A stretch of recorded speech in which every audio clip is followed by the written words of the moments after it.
রামনগরের army যুবক উত্তম দাসের নিথর দেহ এলো বাড়িতে, শোকের ছায়া রামনগর জুড়ে। This channel does not promote any violent, harmful or illegal activities. All content provided by this channel is meant for an educational purpose. রামনগরের কুলবুধি গ্রামের আর্মি যুবকের দেহ এলো গ্রামের বাড়িতে। শেষ দেখার জন্য কয়েক হাজার মানুষের সমাগম। রামনগরের প্রিয় উত্তমকে শেষবারের জন্য দেখার জন্য মানুষের ভিড়। রামনগরের কুলবুধি গ্রামে আর্মি যুবক উত্তম দাস ডিউটিরত অবস্থায় অসুস্থ হয়ে হাসপাতালে ভর্তি হন। পরবর্তী সময় চিকিৎসাধীন অবস্থায় না ফেরার দেশে চলে যান।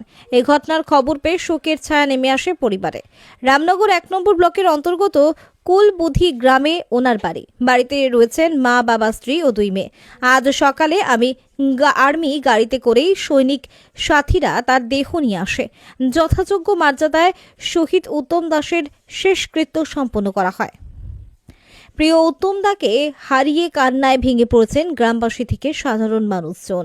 শহীদ উত্তম দাসকে শেষ শ্রদ্ধা জানানোর জন্য উপস্থিত ছিলেন স্থানীয় বিধায়ক অখিল গিরি সহ স্থানীয় নেতৃত্বরা। রামনগরের উত্তম দাসের নিথর দেহ গ্রামে আসতেই গ্রামের বাড়িতে এসে পৌঁছায় হাসি খুশি উত্তম দাসের শেষ যাত্রায় পা মিলিয়েছিলেন কয়েক হাজার মানুষ। দীর্ঘ প্রায় 20 বছর তিনি ভারতীয় সৈন্য বিভাগে কাজ করেছেন। তার মহান অবদান গোটা রামনগর সহ ভারতবাসী মনে রাখবেন। ওনার নাম কি? ওনার নাম উত্তম দাস, বাড়ি?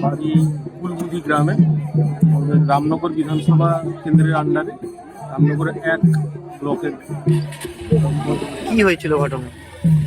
উনি ডিউটিতে করতেন, উনি আর্মি অফিসার ছিলেন এবং ডিউটি চলাকালীন হঠাৎ অসুস্থ বোধ করেন। ওনাকে যখন হাসপাতালে নিয়ে যাওয়া হয় তখন উনি নিধন হয়েছে। কত বছর ডিউটি করেছিলেন? উনি 23 বছর ডিউটি করলেন। ওনার ডিউটি এখনো আরো 1 বছর বাকি ছিল, তার ভেতরেই ওনার অকাল হয়। বাড়িতে কে কে আছেন? বাড়িতে ওনার বাবা, মা, ভাই, ওনার স্ত্রী এবং 2 মেয়ে, এই নিয়ে ওনার পরিবার। উনি কবে দেহত্যাগ করেছেন? উনি গত পরশুদিন সন্ধ্যার সময় মারা গেছেন। আমরা হঠাৎ করে শুনতে পাই যে উনি আমাদের মধ্যে আর নেই। উত্তম দাস, উনি স্বর্গীয় উত্তম দাস, উনি আর আমাদের মধ্যে নেই। আমরা খবরটা পাওয়া মাত্রই আমরা খুব মর্মাহত। উনি এত ভালো মানুষ ছিলেন, আমাদের সাথে মেলামেশা করতেন বন্ধুত্বের সহিত এবং ছোট ভাইয়ের মতন ভাবে আমাদের সাথে ভালোবাসার সম্পর্ক ছিল। হঠাৎ করে উনি শহীদ হয়ে যাওয়াতে আমরা খুব দুঃখিত। শারীরিক কি উনি অসুস্থ ছিলেন আগে? আগে কোনো অসুস্থ ছিল না। এই যিনি যখন মারা গেলেন গত পরশু, তার 3-4 দিন আগে ওনার হালকা একটু জ্বর হয়েছিল, তারপরে হঠাৎ উনি মারা গেলেন। আপনার নাম? আমার নাম অনিমেষ সি।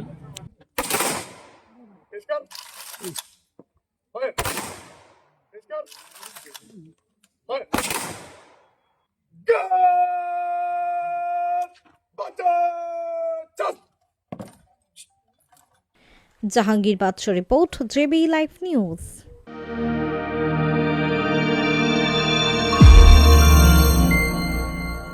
আপনারা দেখছেন জেবি লাইভ নিউজ, সব খবর সবার আগে। নিজেকে ও নিজের পরিবারকে হেলদি ও ফ্যাটলেস রাখতে চাইলে আজ থেকেই আপনার রান্নায় ব্যবহার করুন রাজা ভোজ 100% বিশুদ্ধ খাঁটি সরিষার তেল।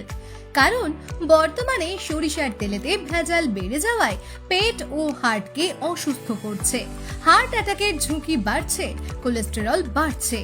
এসবকে পিছনে ফেলে রাজা ভোজ সরিষার তেল এখন সব থেকে এগিয়ে। রাজা ভোজ সরিষার তেলে ঝাঁঝ কম, কারণ এই তেলে কোনো কেমিক্যাল ও ভেজিটেবল ও রাইস অয়েল ব্যবহার করা হয় না। সম্পূর্ণ ভেজাল ছাড়া বিশুদ্ধ খাঁটি হিসেবে স্বীকৃত এই সরিষার তেল। তাহলে আজই ঘরে আনুন রাজা ভোজ সরিষার তেল এবং পেট ও হার্টের সমস্যা থেকে থাকুন নিরাপদ। ডিস্ট্রিবিউটরের জন্য যোগাযোগ করুন 7013725556 এই নম্বরে। রাজা ভোজ ব্র্যান্ডের সরিষার তেল 100% বিশুদ্ধ। এখানে 0.001% ভেজাল মেশানো নেই। যদি কেউ এখানে ভেজাল প্রমাণ করে দেয়, আমার কোম্পানি 5 লক্ষ টাকা দেবে।